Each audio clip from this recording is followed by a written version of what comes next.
আসসালামু আলাইকুম, আশা করি সবাই ভালো আছো। আজকে আমরা একটা ক্লাস আলোচনা করবো, সেটা হচ্ছে সরল দোলকের ক্ষেত্রে শক্তির নিত্যতা। সরল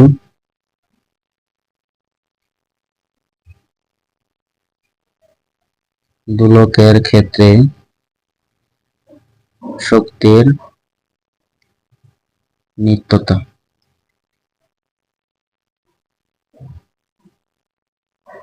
নিত্যতা প্রমাণ। আচ্ছা, তো এখানে আগে আমরা একটা অঙ্ক দেখি সরল দোলকের ক্ষেত্রে শক্তির নিত্যতা। সেটা হচ্ছে তোমার এটা সরল দোলকের ক্ষেত্রে শক্তির নিত্যতার সময় আমরা যেটা আগে একটা সরল দোলক এঁকে নিই। মনে করো এটা হচ্ছে একটা সরল দোলক, এটা দুলতেছে এভাবে, দুলতে দুলতে এটা কোনো একটা সময় এইখানে এই অবস্থানে গেছে, কোনো একটা সময় সেই অবস্থানে আছে। তো এটা সুতার দৈর্ঘ্য বা কার্যকারী দৈর্ঘ্য বলে। আচ্ছা, এটা মনে করো ভূমি, এই দিক দিয়ে সরল দোলকটা হচ্ছে ভূমি একদম টাচ করে করে ধরো এইভাবে ঝুলতেছে, আমরা এই এতটুকু করে শক্তি নিত্যতা প্রমাণ করব। তো এখানে যে সুতার দৈর্ঘ্য, এখানে নাম দিলাম এটা হচ্ছে ও, এটা হচ্ছে এ, এটা বি, আর এটা হচ্ছে তোমার সি বিন্দু। তাহলে এখানে যে ইনফরমেশন গুলো দেওয়া দরকার সেটা আমরা বলে দিই। সেটা হলো ও সি সমান হইলো ও বি সমান হইলো ও এ। সুতার দৈর্ঘ্য এটাকে আমরা বলে দিলাম, এটা হচ্ছে 5 মিটার। আর বস্তুর যে ভর, এই যে গোলকটা যেটা ঝুলানো আছে, এটার ভর m ইকুয়াল টু 2 কেজি। আর একটা যেটা সেটা হচ্ছে এখানে এই এটা একটা নাম দিলাম, এই নাম দিলাম ই, এবং এই বিন্দুর নাম দিলাম এফ।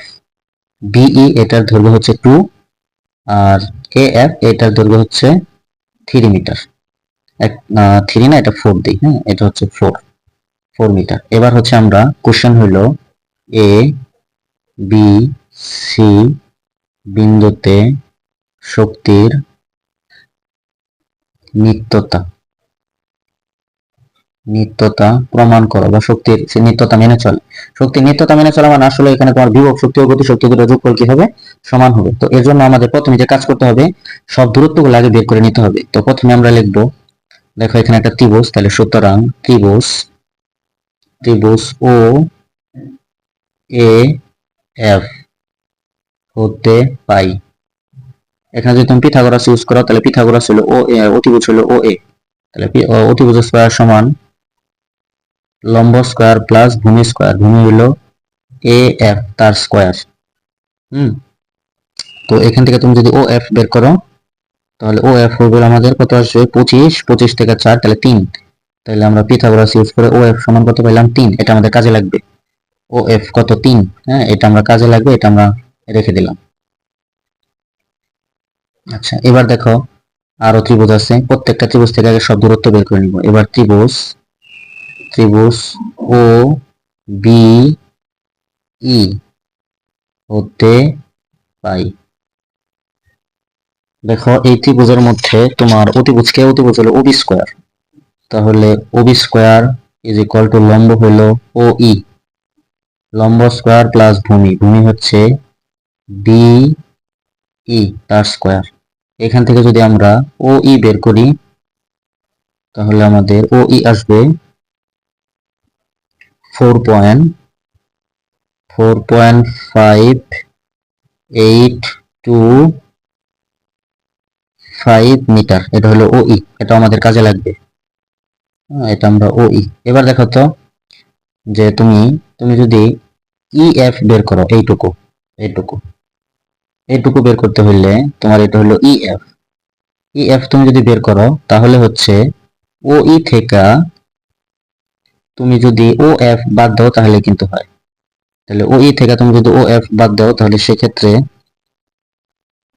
আমাদের আসতেছে 1.15825। এটা হচ্ছে আমাদের ই এফ, এটা আমাদের কাজে লাগবে। সব দূরত্ব গুলো আগে আমরা বের করে নিই। এটা হচ্ছে আমাদের এই দূরত্ব। হ্যাঁ, এবার হচ্ছে আমরা তোমার সিই বের করব। সিই সিই দেখো পুরাটা হচ্ছে তোমার এই যে এইটুকু আমরা বের করব। এইটুকু, এটা আমি একটা অন্য কালার ইউজ করি। দেখো এই যে এইটুকু এইটুকু তুমি যখন বের করবা, তখন তুমি ফুল হলো ও সি থেকে যদি ও এফ বাদ দাও কিন্তু হয়। ফুল হলো ওসি মাইনাসের ও ই, ও ই বাদ দাও, তাহলে ওসি থেকে যদি তুমি ও ই বাদ দাও তাহলে আমাদের কি থাকবো সিএফ। হ্যাঁ সিএফ, এটা আসবে তোমার 0.4174, এটা হলো তোমার সিই। আচ্ছা, এবার হচ্ছে আমরা মোটামুটি সব দূরত্ব বের করা হয়েছে। এবার আমাদের এফ সিএফ আমরা ইচ্ছা করলে বের করতে পারি। দেখো সিএফ কি, সিএফ সিএফ দেখো কিভাবে বের করা যায়। পুরাটা তুমি হচ্ছে কত, পুরাটা হচ্ছে ওসি, ওসি থেকে যদি তুমি ও এফ বাদ দাও তাহলেই হয়। হ্যাঁ, ওসি থেকে যদি ও এফ বাদ দাও তাহলে আমাদের এটা আসে, ওইটা কত আসে দেখো,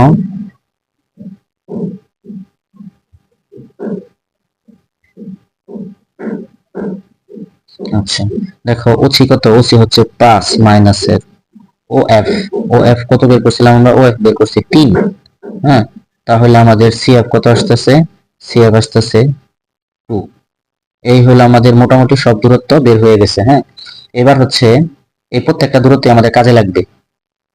আচ্ছা, এবার এই প্রত্যেকটা দূরত্ব আমাদের এখন হলো কাজে লাগবে। এখন আমরা হলো প্রত্যেকটা বিন্দুতে শক্তির নিত্যতা প্রমাণ করব। তো প্রথমে দেখো আমরা এই বিন্দুতে যখন নির্ণয় করব, দেখো এই বিন্দু ভূমি থেকে কত উপরে, এই যে এতটুকু, তাই না, এটা কিন্তু আসলে সিএফ। তাহলে আমরা লিখি এ বিন্দুতে, এ বিন্দুতে ইপি, ইপি সমান সূত্র হলো এম জি এইচ। দেখো এম কত, এম হচ্ছে 2, জি এর মান 9.8, আর এটা কিন্তু দূরত্বটা কিন্তু সিএফ। হ্যাঁ, এই যে লিখলাম সিএফ।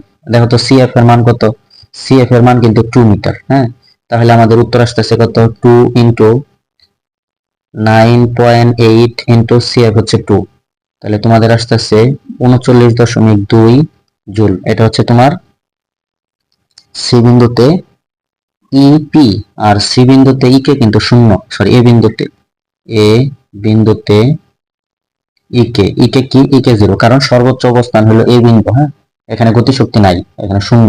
তাহলে সুতরাং মোট শক্তি, সুতরাং মোট শক্তি ই সমান, দুটো যোগ করে দাও, একটা হলো ইপি যোগ ইকে, তো দুটা যদি যোগ করো তাহলে কত হইতেছে, কত হইতেছে 39.2 জুল। আশা করি একদম ক্লিয়ার মতো বুঝতে পারছো যে এ বিন্দুতে আমাদের টোটাল শক্তিটাই হচ্ছে ইপি। হ্যাঁ, মোট শক্তিটা যেটা সেটা আসলে ইপি, কারণ এখানে গতিশক্তি তো শূন্য, এই যে গতিশক্তি শূন্য, আর এটা হচ্ছে তোমার ইপি, তাই মোট শক্তি আমাদের আসলো 39.2। হ্যাঁ, এটা হচ্ছে আমাদের এই বিন্দুতে। আচ্ছা, এবার আমরা এটা মুছে দেই, মুছে দিয়ে হচ্ছে এবার আবার আমরা বি বিন্দু নিয়ে কাজ করি। তাহলে দেখো বি বিন্দুতে, তাহলে বি বিন্দুতে তোমার ইপি, ইপি সমান সূত্র কি, এম জি এইচ। দেখো এম কত, এম হচ্ছে 2, জি এর মান, জি এর মান হচ্ছে 9.8। এবার দেখো যে বি বিন্দু ভূমি থেকে কত দূরে, একটু দেখো আমি একটা অন্য কালার দিয়ে দেখো, এটা হচ্ছে বি বিন্দু, দেখো তো ভূমি থেকে কত দূরে, ভূমি থেকে সে হচ্ছে আসলে সিই পরিমাণ দূরে, তাহলে এখানে কি সিই। এবার দেখো আমাদের সিই এর মান বের করা আছে অবশ্যই, এই দেখো সিই এর মান বের করা কত, 0.4174, তাহলে আমরা মান বসাই 2 ইন্টু 9.8 ইন্টু 0.4174, তো এইটা যদি আমরা গুণ করি দেখি কত আসে, তোমার 2 ইন্টু 9.8 ইন্টু 0.4174। হ্যাঁ, এটা তোমার আসছে 8.18104 জুল। আচ্ছা, এবার সি বিন্দুতে আমাদের কি বের করতে হবে, ইকে। তাহলে লেখো সরি বি বিন্দুতে, তাহলে বি বিন্দুতে ইকে, ইকে সমান সূত্র কি, হাফ এম বি স্কোয়ার। এবার আমরা কিন্তু এখানে ভি জানি না, তাহলে আমরা ভিটা আলাদা করে এখানে বের করে নিই, V square equal to U square plus 2as। দেখো এই বিন্দু থেকে আসতেছে আদিবেগ 0, 2 এ মানে হচ্ছে জি 9.8। এবার হচ্ছে ইম্পর্টেন্ট যে কথাটা, সেটা হচ্ছে দেখো ছিল এতে, আসলো কোথায়, বিতে, আসছে কিন্তু এইটুকু। আর এইটুকু বাঁকা হিসাব করা যাবে না, এই বাঁকার দেখো সোজা কোনটুকু, এই বাঁকার সোজা হচ্ছে এই যে এইটুকু, এটুকু আসলে কত, এটুকু আসলে হচ্ছে এফ ই, এই যে এইটুকু, এটুকু আমাদের কাছে লাগবে এফ ই। তাহলে এখানে লিখবো এফ ই, হুম, এফ ই। এখন দেখো এফ এর মান বের করা আছে, এফ ই কোথায়, এফ ই বের করা নাই না, আচ্ছা এফ ই আমাদের তাহলে বের করা আছে, এই যে এফ ই 1 তাহলে দেখো 2 ইন্টু 9.8 ইন্টু 1.5825, এটা গুণ করে দেখি কত হয়, 2 ইন্টু 9.8 ইন্টু 1.5825, এটা গুণ করলে আসছে তোমার 31.017, এটা কিন্তু ভি স্কোয়ারের মান। দেখো তো আমাদের এখানে কি ভি স্কোয়ারই দরকার না, তাইলে তোমার একটা হলো হাফ ইন্টু 2 ইন্টু কত আসছে 31.017, এই 2 আর এই হাফ কাটালে কত থাকে, এটা থাকে তোমার 31.017। এখন এই 31.017 আর এই 8.8, এই দুইটা যদি তুমি যোগ করো তাহলে তোমাদের মোট শক্তি হইতেছে, তাহলে মোট দেখো মোট কত হয়, মোট হয় 39.2। তাহলে দেখো বি বিন্দুতেও কিন্তু মোট শক্তি 39.2, তাহলে এ এবং বি বিন্দুতে শক্তির নিত্যতা মেনে চলছে। এবার আমরা সি বিন্দুতে কাজ করব, তাহলে এটুকু মুছে দেই। এবার আমাদের হচ্ছে সি বিন্দুতে কাজ। তো সি বিন্দুতে আমরা প্রথমে বের করব কি ইপি, তাহলে আমরা লিখি সি বিন্দুতে ইপি, ইপি সমান সূত্র কি, ইপি সমান সূত্র হচ্ছে এম জি এইচ। দেখো এম কত 2, জি এর মান 9.8, এইচ কত এইচ 0, কারণ সি বিন্দু ভূমিতে আছে, বস্তু ভূমিতে, তাহলে এখানে বিভব শক্তি কত 0। এবার আমাদের বের করতে হবে কি, বের করতে হবে গতি শক্তি। তাহলে আমরা লিখি সি বিন্দুতে ইকে, ইকে সমান সূত্র হলো হাফ এম বি স্কোয়ার, তাহলে হাফ এম হচ্ছে 2 বি স্কোয়ার আমরা জানি না, এখানে আবার বি স্কোয়ার বের করবো, B square equal to U square plus 2as।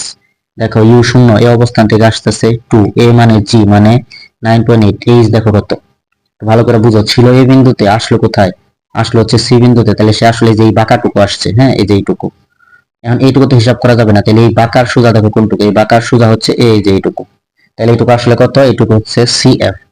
তাহলে সিএফ দেখো তো, সিএফ কত বের করছি, সিএফ বের করছি 2, তাহলে দেখো এখানে কত হয় 2 ইন্টু 9.8 ইন্টু 2, গুণ করলে হয় 39.2, এটা কিন্তু ভি স্কোয়ার, তো এখানে আমরা ভি স্কোয়ার দিয়ে বসাই দেই 39.2, 2 কি কাটা, তাহলে আমাদের কত আসতেছে 39.2। এবার সি বিন্দুতে মোট শক্তি, সুতরাং সি বিন্দুতে মোট শক্তি, দেখো মোট শক্তি কিভাবে বের করবা, তোমার ইপি আর ইকে যোগ করে দাও, ইপি প্লাস ইকে। দেখো সি বিন্দুতে ইপি কিন্তু 0, আর ইকে কত বের হইলো, ইকে বের হইলো 39.2, তাহলে মোট শক্তি কত 39.2 না। তাহলে খেয়াল করো তোমার এখানে এ বিন্দুতেও মোট শক্তি ছিল 39.2, বি বিন্দুতেও মোট শক্তি 39.2, আবার সি বিন্দুতেও মোট শক্তি 39.2। তাহলে আমরা বলতে পারি এ বি ও সি বিন্দুতে শক্তির নিত্যতা সূত্র বা সংরক্ষণশীলতা নীতি মেনে চলে। হ্যাঁ, এভাবে তুমি যে কোনো ভাবে একটা সরল দোলক এভাবে আঁকার পর তুমি এভাবে বিভিন্ন অবস্থানে যদি শক্তি বের করো এবং মোট শক্তি যতবার তুমি ক্যালকুলেট করবা দেখবা সব সময় মোট শক্তির পরিমাণ সমান আসতেছে, এটাকে বলা হয় শক্তির নিত্যতা। তো যেটা বেসিক সেটা আমি আরেকবার বলি তোমার যেন বুঝতে পারো। দেখো এটা এটা হচ্ছে একটা সরল দোলক, এটা এভাবে দুলতে থাকবে, তো ধুলা মনে করো একবার এই অবস্থানে আবার এই অবস্থানে আসছে। আচ্ছা, তো এখানে একটা সমকোণী ত্রিভুজ আঁকো, তোমার সুতার দৈর্ঘ্যটা মনে করো দেওয়া থাকলো এ বি সি, তো মনে করো সুতার দৈর্ঘ্য এটা মনে করো ও বিন্দু, তাহলে ও এ সমান ও বি সমান হলো ও সি, এটা মনে করো দেওয়া আছে 10 মিটার, আর এটার নাম দাও ই, এটার নাম দাও এফ। হ্যাঁ, ভালো করে বুঝো, মনে করো ভিই এটা দেওয়া আছে 3 মিটার, আর তোমার এ এফ এটা মনে করো দেওয়া আছে 6 মিটার। তো তুমি প্রথম পিথাগোরাস ইউজ করে হচ্ছে এইটুকু বের করবা, এটুকু কত বের হবে আমি জানি না। আবার তুমি যখন এই ছোট ত্রিভুজটার পিথাগোরাস ইউজ করবা তখন তোমার হচ্ছে এই পুরাটা বের হবে, পুরাটা বের হইলে পুরাটা থেকে উপরের টুকু বাদ দিলে তুমি এইটুকু আবার পেয়ে যাবা। তাহলে দেখো তোমার এইটুকু হইলো এবং উপরের টুকু হইলো, এখন মুখ থেকে যদি উপরের টুকু বাদ দাও তাহলে তুমি আবার এইটুকু পারো, তাহলে তোমার সব দূরত্ব হয়ে গেছে। এখন এটাকে তুমি মনে করো যে এটা ভূমি, তাহলে এইটা হলো ভূমি যদি হয়, তাহলে তুমি যখন এই বিন্দুতে ইপি হিসাব করবা, এখানে যখন ইপি হিসাব করবা এম জি এইচ, তখন তোমার এইচটা হবে, দেখো ভূমি থেকে কত উপরে আছে এই বিন্দুটা, ভূমি থেকে বিন্দুটা আছে হচ্ছে তোমার, এটা যদি সি বিন্দু হয়, এই যে সি বিন্দু এটা, তাহলে এটা আসলে আসলে আছে সিএফ দূরত্বে। হ্যাঁ, তাহলে এই এইচটা আসলে কি হবে, সিএফ। আর এখানে গতিশক্তি কি, গতিশক্তি ই কে হচ্ছে 0। এবার তুমি চলে আসো বি বিন্দুতে, ভালো করে বোঝার চেষ্টা করো। বি বিন্দুতে তুমি যখন ইপি হিসেব করবা এম জি এইচ, তখন এই এইচটা হবে, দেখো বি বিন্দু ভূমি থেকে কত উপরে, এইটুকু, এইটুকু মানে আসলে হচ্ছে সিই। তাহলে এইচটা আসলে কি হবে, সিই। আর যখন তুমি ই কে হিসেব করবা, ই কে হাফ এম বি স্কোয়ার, এই ভি স্কোয়ারটা বের করার সময় তোমার ইউ স্কোয়ার এটা জুড়ে হবে 2as, এই এসটা হবে, তুমি ছিলা কোথায়, ছিলা হলো এতে, আসলা কোথায়, আসলে হচ্ছে বিতে। তাহলে এ এবং সি এর এই বাঁকা দূরত্ব হিসাব করা যাবে না, এই বাঁকার সোজা হচ্ছে তোমার এই যে এইটুকু, এইটুকু বলতে ই এফ। তাহলে এখানে তখন আসলে কি হবে, এইটুকু হবে ই এফ। তাই তুমি বি স্কোয়ার বের করে মোট যোগ করে দিলে হয়ে গেল। এবার তুমি যখন সি বিন্দুতে এসে পড়ছো, সি বিন্দুতে কিন্তু ভূমির সাথে, তাহলে এখানে কিন্তু ইপি শূন্য, কেন, ইপি হলো এম জি এইচ, এইচ তো জিরো, তাহলে বিভব শক্তি কি শূন্য। এবার তুমি যখন এখানে ই কে হিসেব করবা, ই কে সমান হাফ এম ভি স্কোয়ার, ওই ভি স্কোয়ার বের করার সময় তোমার যে জিনিসটা বুঝতে হবে, তুমি ছিলা এতে, আসলা কোথায়, আসলা হলো সিতে। তাহলে দেখো এ এবং সি এই বাঁকা পথ আসলে কিন্তু এই যে এইটুকু, হ্যাঁ এই যে এইটুকু, এইটুকু বলতে এই সি এবং এফ। তাহলে তখন ভি স্কোয়ার বের করার সময় এই সি এফ কাজে লাগাইতে হবে, কারণ বাঁকা দূরত্ব হিসাব করা যায় না। এই সি এফ কাজে লাগাই ভি স্কোয়ার বের করবা, তারপর তোমার ওইখানে দুটো যোগ করবা, দেখবা প্রত্যেক জায়গায় বিভব শক্তি ও গতি শক্তি সমান আসতেছে। হ্যাঁ, তো এবার প্র্যাকটিস করে দেখো, বইয়ের মধ্যে অনেক অঙ্ক আছে, তোমার এটা এই অঙ্কটা সাধারণত আসে অষ্টম অধ্যায় আর হলো তোমার পঞ্চম অধ্যায়, এই দুই অধ্যায়ের জন্য এটা ইম্পর্টেন্ট। এবং ফিজিক্সের স্টুডেন্ট হিসেবে তুমি যদি কনজারভেটিভ ল অফ এনার্জি না বুঝো, তাহলে হচ্ছে এটা খুবই দুঃখজনক। তো দেখো আমরা তোমাদের কনজারভেশন ল অফ এনার্জি কয়টা জিনিস দেখাইছি। একটা হচ্ছে মুক্তভাবে পড়ন্ত বস্তুর ক্ষেত্রে, হ্যাঁ ধরো এখান থেকে একটা বস্তু নিচে পড়তেছে, এরকম 3টা বা 4টা বিন্দুতে শক্তির নিত্যতা প্রমাণ করতে বলে। আর একটা এর আগের ক্লাসে দেখাইছি হেলানো তল বরাবর একটা বস্তু পড়তেছে, এরকম বিভিন্ন স্থানে শক্তির নিত্যতা প্রমাণ করতে বলে। আর আজকে যেটা দেখাইলাম সেটা কি, সেটা হচ্ছে একটা সরল দোলক বিভিন্ন অবস্থানে থাকে, সেখানে তার শক্তির নিত্যতা কি প্রমাণ করতে বলে। এই 3টা জিনিস তুমি যদি ভালোভাবে ক্লিয়ার পারো, তাহলে আশা করা যায় শক্তির নিত্যতা তুমি খুব ভালো মতো এবং কখনো তোমার সমস্যা হবে না। একটা বিষয় হয় কি, ধরো তুমি এটা 9-10 ভালো পড়ছো, মুক্ত পরন্ত বস্তু হেলানো তল বরাবর তুমি ক্লিয়ার কনসেপ্ট নাই, তাহলে কিন্তু তোমার অঙ্ক আসলে তুমি পারো না। তুমি বলো কই, আমি তো শক্তির নিত্যতা শিখলাম, কেন পারি না। তুমি তো শিখছো মুক্ত ভাবে, কিন্তু এটা তো হচ্ছে হেলানো তল বরাবর, এটা তোমার শিখতে হবে। আবার মুক্ত ভাবে হেলানো তল বরাবর শিখছো, সরল গুলোকে একটা শিখো নাই, তাহলে কিন্তু তুমি আবার এটা পারবা না। এই জন্য শক্তির নিত্যতা হলে তোমার এই 3টাই ভালোভাবে পারতে হবে, একটা হলো মুক্ত ভাবে, আর একটা হেলানো তল বরাবর, আর একটা সরল দোলক। 3টাই ভালোভাবে তুমি বুঝো, তাহলেই একদম কনসেপ্টটা ক্লিয়ার। তো সরল দোলকের ক্ষেত্রে যেটা তোমাকে সমস্যা করবে, এই বাঁকা দূরত্বের সোজাটুকু তোমার নিতে হবে। আর এই হেলানো তল বরাবর যে জিনিসটা তোমাকে সমস্যা করবে, সেটা হলো ত্বরণ বের করার সময় যে উপরের যে জিটা, জি প্রাইমটা তুমি বের করো, সেটা বের করতে হয় জি কস থিটা দ্বারা। আশা করি এই ভিডিওটা দেখছো। অবশ্য থিটা হলো যে উপরের কোণ উলম্বের সাথে যে কোণ, এইভাবে তোমার হেলানো তল বরাবর ত্বরণ বের করে। যেমন ধরো আমি তোমাকে একটা এক্সাম্পল বলি, যেমন ধরো এটা হচ্ছে তোমার 60 ডিগ্রি একটা বস্তু হেলানো তল বরাবর পড়তেছে। তো তোমাকে জিজ্ঞাসা করলো যে এই বস্তুটার এম হইলো তোমার কথার কথা 2 কেজি, হ্যাঁ 2 কেজি, তাহলে এখন এই বস্তুটার উপর ত্বরণ কত, তুমি কিন্তু জানো ত্বরণ মুক্তভাবে পড়লে কত 9.8, কিন্তু এটা তো আর মুক্তভাবে পড়তেছে না, তাই না, হেলানো তল বরাবর পড়তেছে, তাহলে অবশ্যই এটা ত্বরণ একটু কমবে। সেই ত্বরণটা তুমি বের করো কিভাবে, এটা তুমি লেখো জি প্রাইম, জি প্রাইম ইকুয়াল সূত্র হলো জি কস থিটা। দেখো যদি মুক্তভাবে পড়তো, জি এর মান 9.8, থিটা কত, একদম যদি এভাবে পড়তো, তাহলে কিন্তু থিটা 0 ডিগ্রি, কারণ এর কোনো কোণই নাই। তাহলে cos 0 ডিগ্রির মান কত, cos 0 ডিগ্রির মান হচ্ছে 1, এই জন্য 9.8 হইতো।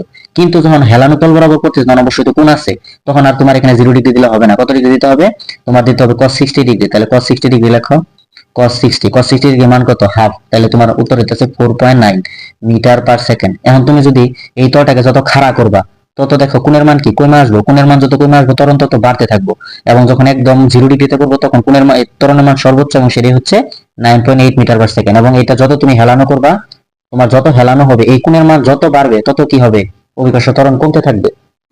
যেমন ধরো এখানে দেখো, এই যে কয়েকটা চিত্র দেখাইলাম, এই 3টা, এটাতে ত্বরণ 9.8, এটাতে একটু কমবে, মনে করো 8, আর এটাতে মনে করো ত্বরণের মান 7 বা কিছু, এখানে মনে করো 6, এখানে মনে করো 4 বা 5 এরকম।